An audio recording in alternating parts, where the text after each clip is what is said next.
جب حجاج بن یوسف عراق کا گورنر بنا اور اپنی حکومت میں سرکشی اور ظلم کو رواج دیا تو حضرت حسن بصری رحمۃ اللہ علیہ ان چند لوگوں میں تھے جنہوں نے اس کے مظالم کو روکا، لوگوں کے سامنے اس کے اعمال بیان کیے اور اس کے سامنے کلمہ حق کہا۔ حجاج بن یوسف نے مقام واسطہ میں ایک محل تعمیر کرایا۔ جب محل کی تعمیر سے فارغ ہوا تو لوگوں کو بلایا کہ اس محل کی زیارت کریں اور برکت کی دعا دیں۔ حضرت حسن بصری رحمۃ اللہ علیہ نے اس موقع کو غنیمت سمجھا اور لوگوں کو واعظ و نصیحت اور دنیا سے بے رغبتی اور آخرت کی ترغیب دینے کے لیے چل پڑے۔ جب اس جگہ پہنچے، لوگوں کو اس محل میں گھومتے دیکھا جو اپنی وسعت اور کشادگی اور خوبصورتی میں اپنی مثال آپ تھا۔ حضرت حسن بصری رحمۃ اللہ علیہ نے کھڑے ہو کر خطبہ دیا جس کا خلاصہ یہ تھا کہ ہم نے اس عمارت کو دیکھا جس کو سب سے برے شخص نے تعمیر کرایا، تو ہمیں معلوم ہوا کہ فرعون نے مضبوط اور اعلیٰ عمارت تعمیر کی تھی، پھر اللہ نے فرعون کو ہلاک کر دیا اور اس کے محلات کو زمین بوس کر دیا۔ کاش حجاج کو معلوم ہو کہ اہل آسمان اس سے نفرت کرتے ہیں اور اہل زمین اس سے دھوکہ کرتے ہیں۔ آپ اسی انداز میں بیان کر رہے تھے کہ حجاج کے ظلم سے ڈسے ایک شخص نے کہا، اے ابو سعید، بس کرو، اتنا ہی کافی ہے۔ حضرت حسن بصری رحمۃ اللہ علیہ کہنے لگے، اللہ نے اہل علم سے عہد لیا ہے کہ علم کو بیان کریں گے اور چھپائیں گے نہیں۔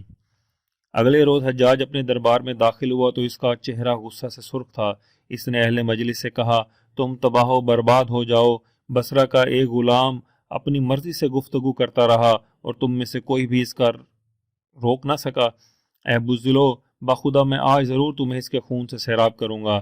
پھر اس نے تلوار، پھانسی کا تختہ منگوایا اور جلاد کو بھی طلب کر لیا۔ پھر حضرت حسن بصری رحمۃ اللہ علیہ کی طرف سپاہیوں کو بھیجا کہ ان کو لے کر آؤ۔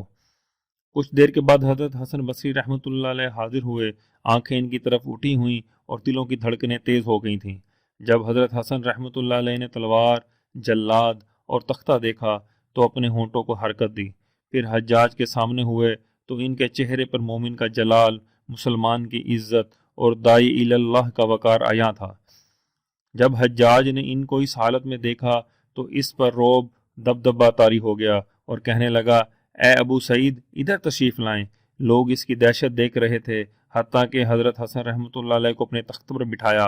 جب حضرت حسن بصری رحمۃ اللہ علیہ اطمینان سے بیٹھ گئے تو حجاج نے ان سے امور دین کے متعلق کچھ سوالات کیے۔ حضرت حسن بصری رحمۃ اللہ علیہ نے ثابت قدمی، سحر انگیز انداز بیان اور وسیع علم سے جوابات دیے۔ حجاج کہنے لگا، اے ابو سعید، آپ علماء کے سردار ہیں۔ پھر خوشبو کا برتن منگوا کر حضرت حسن رحمۃ اللہ علیہ کی داڑھی میں خوشبو لگائی اور رخصت کر دیا۔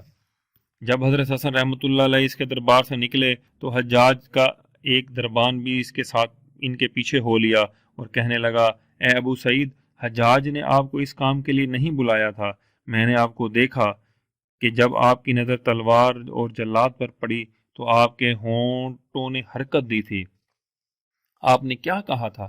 حضرت حسن بصری رحمۃ اللہ علیہ کہنے لگے کہ میں نے کہا تھا، اے میری نعمتوں کے والی، میری تکالیف کو دور کرنے والے رب، اس کے غصہ اور انتقام کو ٹھنڈک اور سلامتی میں بدل دے، جیسا کہ تو نے حضرت ابراہیم علیہ السلام پر آگ کو ٹھنڈا اور سلامتی والا کر دیا تھا۔